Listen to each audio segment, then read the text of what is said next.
Biggest challenge ஆகிட்டு உண்மையாக எல்லாருக்கும் நல்லா தெரியுது. இதெல்லாம் அடையணுங்கிறது குழந்தைகள் முதற்கொண்டு எல்லாமே கேட்டால் நீ 1 hour உனக்கு மொபைல் தர்றேன், 1 hour நீ பார்த்துக்கோ, அப்புறம் 1 hour கிடைச்சிது. ஆனால் நிறைய வீட்டில் அது வேலையை கூட செய்யறது இல்லை, அவங்க வேலை. அப்போ ஒரு பேசிக்கான ஒரு டிஸ்ட்ராக்ஷன் இருக்குது. ஆனால் நம்மளுடைய ஆம்பிஷன், நம்முடைய ஒரு அது செட் ஆகுதுன்னு நான் உங்களுக்கு சொல்கிறேன். எவ்வளோ பெர்சன்டேஜ் ஜாப் லாஸ் எல்லாம் போகும். அதாவது இனி வரக்கூடிய 3 கோடி வேலைவாய்ப்பு உருவாகும் அப்படிங்கிறத கேட்கும்போது சந்தோஷமா இருக்கிறவங்கள ரைட் பார்ப்போம்.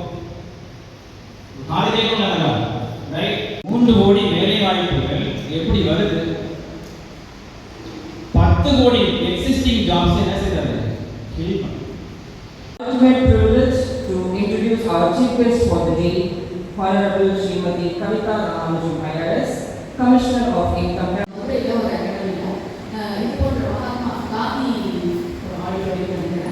அந்த மண்டபத்தில் எங்களை வந்து ஒரு கருத்தரங்கு கூட்டிகிட்டு போனார். அது என்னோட லைஃப் சேஞ்சிங்கான ஒரு கருத்தரங்கு சொல்லிட்டு அப்போ எனக்கு தெரியாது. நான் சும்மா விளையாட்டு பிள்ளையா அவர் கூப்பிடுறாரே அப்படின்ற ஒரு இதில் நானும் போய் உட்காந்தேன்.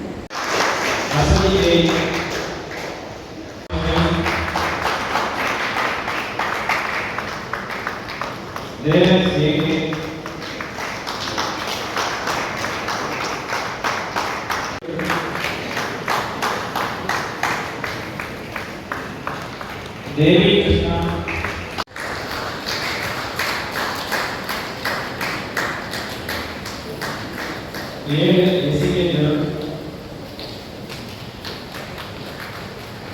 தேவி கிருஷ்ணா,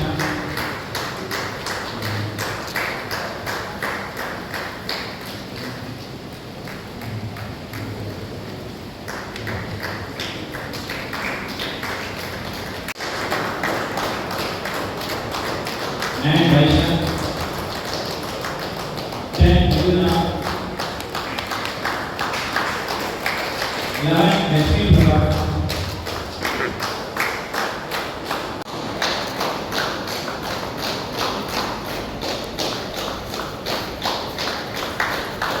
13 Wilson.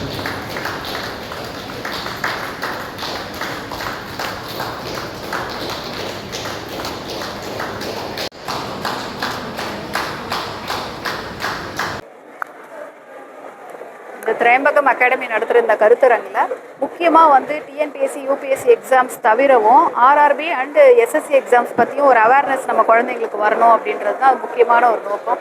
ஏன்னா வந்து நிறைய வந்து நார்த் இந்தியன்ஸ் நிறைய வந்து எஸ்எஸ்சி எக்ஸாம்ஸ் எல்லாம் பாஸ் பண்ணி மேக்ஸிமம் வந்து தமிழ்நாடுகளில் எந்த மத்திய அரசு வேலை பணிகளில் நிறைய பேர் இருக்காங்க. நம்ம குழந்தைகள், நம்ம மாணவர்கள் அதற்கு தகுதியில் எந்த விதத்துலையும் குறைஞ்சவும் கிடையாது. பட் நம்ம அந்த எக்ஸாம்ஸாக படிக்கிறது எடுக்கிறதே கிடையாது, அப்ரோச் பண்ணுறதே கிடையாது. ஸோ அந்த எக்ஸாம்ஸ் பற்றி ஒரு ஓரியன்டேஷன் இருக்கணும், அந்த எக்ஸாம்ஸ் இருக்குது அப்படின்றத வந்து நம்ம மாணவர்களுக்கு தெரியப்படுத்தணுன்றது தான் முக்கியமான நோக்கம்.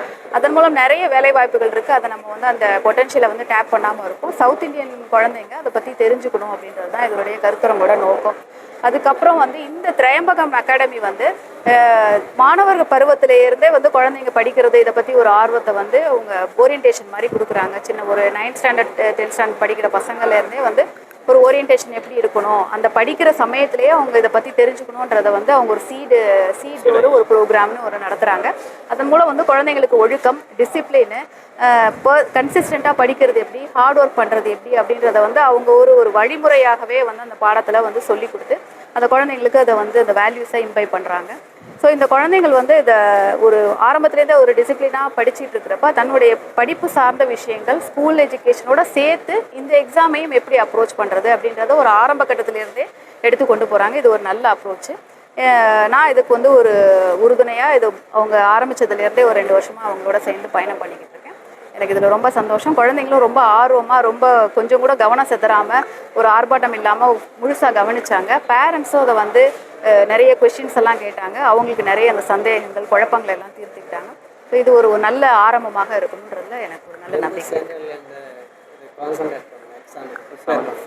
7th 8thலேருந்தே வந்து குழந்தைங்க வந்து படிக்க ஆரம்பிச்சிடலாம். ஏன்னா அப்போ அதுக்கு முந்தின ஸ்டேஜ் வந்து அவங்க அந்த ஸ்கூல் டேஸு ஒரு குழந்தை பருவத்தில் விளையாட்டுத்தனமாக இருப்பாங்க. அந்த ஒரு 8th 9thலேருந்து வந்து பசங்க வந்து ஓரளவுக்கு ஒரு பர்சனாலிட்டி ஃபார்ம் ஆகும். ஒரு 8th 9th ஆன்வர்ட்ஸு அவங்களுக்கு ஒரு தெளிவு கிடைக்கும். ஸோ அந்த ஸ்டேஜில் வந்து நம்ம இதை வந்து சொல்லி அவங்களுக்கு இன்ட்ரெஸ்ட் இருந்துச்சுன்னா நம்ம ஃபர்தராக கொண்டு போகலாம். ஸோ அது என்னுடைய கருத்து.